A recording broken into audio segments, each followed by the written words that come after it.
साहित्य दर्पण ग्रंथ के द्वितीय परिच्छेद का नाम है वाक्य स्वरूपम। वाक्य स्वरूपम में अगर हम पहले से देखेंगे तो वाक्य स्वरूप में वाक्य का स्वरूप क्या है, कैसे वाक्य निर्माण होते हैं, उसमें क्या शक्ति प्रयोजन है। जैसे 3 शक्ति का प्रयोजन, वाक्य निर्माण पदानां समाहारेण वाक्यं भवति, वाक्यानां समाहारेण महावाक्यं भवति, किन्तु तत्र शब्द वा पदस्य आवश्यकता तत्र भवति। तो शब्द अकेले आकर नहीं बैठता है, शब्द में कुछ शक्ति होती है, पावर होती है। उस शक्ति को अवलंबन करते हुए वो एक एक जगह पर एक एक रूप में बैठते हैं और हमें एक एक प्रकार के उसका अर्थबोध होते हैं। इसीलिए लक्षणा शक्ति के बारे में अगर हम बताएंगे तो लक्षणा क्या है, लक्षणा का एक स्वरूप है और एक लक्षण है। वो क्या है, मुख्यार्थबाधे तद्युक्तो यया अन्यो अर्थः प्रतीयते रूढेः प्रयोजनाद्वा असौ लक्षणा शक्तिः अर्पिता। हाँ, तर्हि शब्दस्य मुख्यार्थः बाधिते सति यया शक्त्या अन्यः अर्थः बोध्यते सा एव लक्षणा शक्ति इति कथ्यते। लक्षणा शक्ति द्वाभ्यां हेतुभ्यां प्रचलिता भवति। रूढेः प्रयोजनद्वारा शब्दस्य रूढि प्रसिद्धिर्भवति अथवा प्रयोजनं तस्य लक्षणार्थबोधनाय कारणं भवति। यथा कलिङ्गसाहसिकः इत्यत्र कलिङ्ग इत्यस्य मूल अर्थः भवति देशविशेषः वा प्रदेशविशेषः वा राज्यविशेषः, किन्तु अस्मिन् प्रयोगे कलिङ्गप्रदेशीय पुरुषः इत्यर्थः बोध्यते खलु। तदनन्तरं कारणं किं, तस्य साहसिकत्वं प्रसिद्धं वर्तते। अत्र कलिङ्गशब्दः मुख्य अर्थे असम्भवः, इत्युक्ते कलिङ्ग देश साहसिक नहीं है, कलिङ्ग देश में जो रहते हैं इत्युक्ते देशवासी साहसिक है। तो फिर क्या बोलना चाहिए कि कलिङ्ग प्रदेशीय पुरुषाः साहसिकः, तो उसका पूरा अर्थ हमें समझ में आएगा। अच्छा, उसके लिए जैसे ये किस में आता है, पुरुष विशेषं बोधयति एषा रूढी लक्षणा इति कथ्यते। अगर हम कहेंगे कि अन्यस्मिन् क्षेत्रे वा उदाहरणे गङ्गायां घोषः इत्यत्र गङ्गा शब्दस्य मुख्यार्थः इत्युक्ते प्रवाहितः जलप्रवाहः खलु, किन्तु अस्मिन् प्रयोगे गङ्गातटे घोषः अस्ति इति अर्थः बोध्यते। मुख्यार्थे असम्भवे भवति, किं सामीप्यादिसम्बन्धतात् तटरूपार्थः बोध्यते, क्योंकि हमें पता है कि गंगा प्रवाहित है, गंगा की क्वालिटी क्या है, वो हमेशा प्रवाहित है। तो गंगा में जो प्रवाहित जलधारा है उसमें कोई भी घोष ऐसे दंडायमान नहीं हो सकता है, वो उसको बहा के लेके चला जाएगा। तो फिर क्या हो सकता है, इसका दूसरा अर्थ क्या हो सकता है, मुख्य अर्थ अगर क्या है, डायरेक्ट अभिधार्थ अगर हम समझेंगे, मुख्य अर्थ समझेंगे तो गंगायाम घोषः, गंगा के अंदर एक घोष खड़ा है जो कभी भी संभव नहीं है, वो प्रवाहित होकर लेकर चला जाएगा।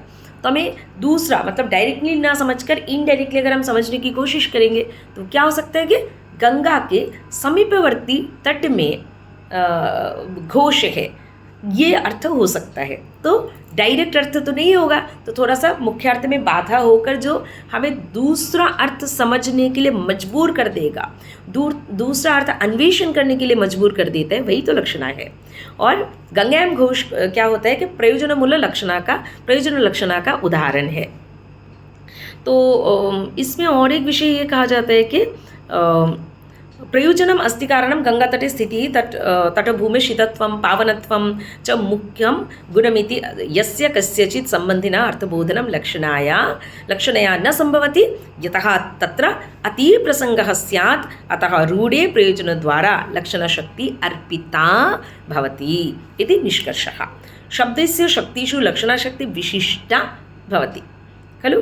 यत्र मुख्यार्थबाधा भवति तदा तस्य सम्बन्धिनः अर्थबोधनं लक्षणया क्रियते, तस्य हेतुः रूढिर्भवति अथवा प्रयोजनं भवति एव लक्षणशक्तिः महत्वपूर्णा अस्ति।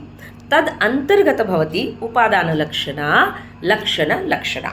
उपादानलक्षणा का एक उदाहरण जैसे कि केचित्तु कर्मणि कुशलः, तो केचित् तु कर्मणि कुशलः, इस पे अगर हम देखेंगे तो कुशलः शब्द का मुख्यार्थ क्या है, दक्षः।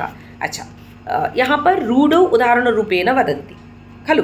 तो तेषां मतम् एवं विद्यते यत् कुशलः इत्यस्य व्युत्पत्तिः कुशान् लाति इति इत्यस्मात् लभ्यते।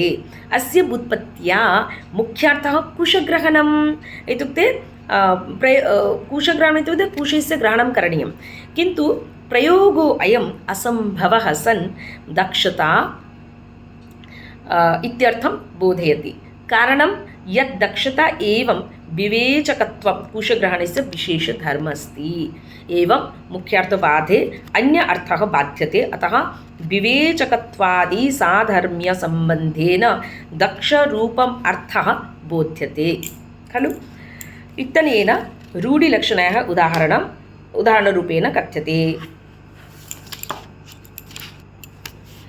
अभी उपादान लक्षणा के भी दो भेद होते हैं। एक है रूढ़ो उपादान लक्षणा, दूसरा है प्रयोजने उपादान लक्षणा। रूढ़ो उपादान लक्षणा का उदाहरण क्या है? श्वेतो धावती। तो श्वेत वर्ण दौड़ता है, ऐसा कभी नहीं होता है। मुख्य अर्थ क्या होता है? श्वेत इत्युक्ते इत्यस्य मुख्य अर्थः भवति वर्णविशेषः, मीन्स धवलवर्णः। तो धवलवर्ण कदापि धावन क्रिया नहीं कर सकता है। धवलवर्ण धारणकारी कर्ता धवन क्रिया कर सकता है, वो समझना चाहिए। ठीक है। तो किं वर्णविशेषः भवति श्वेतः, किन्तु तद् वर्णविशेषः धवलता स्वतः धावनं कर्तुम् अशक्ता। अतः वाक्यार्थे अन्वयसिद्धये श्वेतवर्णयुक्त अश्वः धावति इत्यर्थः ग्राह्यः भवति। अत्र श्वेतशब्देन अश्वः आत्मसम्बन्धितः उपलभ्यते। मुख्यार्थस्य तस्य उपादानं कृत्वा लक्षणे अर्थः बोध्यते खलु। तर्हि रूरो उपादानलक्षणयोः उदाहरणं किं? श्वेतो धावती अगर होता है तो श्वेत वर्ण का धवन नहीं करता है, श्वेत वर्ण युक्त कुछ होना चाहिए जो धवन करते हैं, लेकिन उपादान लक्षणा में बोला गया कि श्वेतो धावती, ये उदाहरण है। ठीक वैसे प्रयोजने उपादान लक्षणायाम् उदाहरणं भवति कुन्ता प्रविशन्ति। कुन्ता क्या है? कुठारादि। कुठारः इत्युक्ते काष्ठ कर्तनसमये कुठारस्य प्रयोजनता भवति। तर्हि कुठार साक्षात जाकर वृक्ष को छेद नहीं कर सकता, वृक्ष के साथ छेदन क्रिया नहीं कर सकता है। कुठार को कुंता को उसके कर्ता की आवश्यकता है। कोई कुठारक होगा जो कुठार को हाथ में लेकर वृक्ष की छेदन करेंगे। ठीक है। लेकिन कुंता प्रविशन्ति में डायरेक्टली अगर हम कुंता शब्द का मुख्यार्थ हम समझेंगे तो इत्यस्य मुख्य अर्थः अस्त्र विशेषः इत्युक्ते कुठारादयः, किन्तु कुठारः स्वयमेव प्रविष्टुम् अशक्तः। अतः तस्य मुख्यार्थस्य बोधे सति मुख्यार्थस्य बाधे सति तद उपलक्षितः पुरुषः ग्राह्यः भवति। पुरुष वहाँ पर चाहिए, कर्ता वहाँ पर चाहिए, तभी वो कार्य संपन्न हो सकता है। अत्र कुंतयुक्तः सैनिकाः प्रविशन्ति इत्यर्थः बोध्यते खलु। तो ये द्वितीय अर्थ है। डायरेक्ट क्या मीनिंग आता है कि कुंता प्रविशन्ति, कुंता कैसे प्रवेश करता है? नहीं कर सकता ना। तो दूसरा क्या अर्थ हो सकता है? क्योंकि हम लक्षणा पढ़ रहे हैं, तो दूसरा अर्थ ये हो सकता है कि कुंतायुक्त पुरुषाः कुंतायुक्त सैनिकाः प्रविशन्ति खलु। तो ये होने से प्रयोजन उपादान लक्षण संभव होता है। अत्र प्रयोजनम अस्ति कारणम यत् कुंतादीनाम् अति गहनत्वं युद्धे प्रयोजनम च प्रमुखम।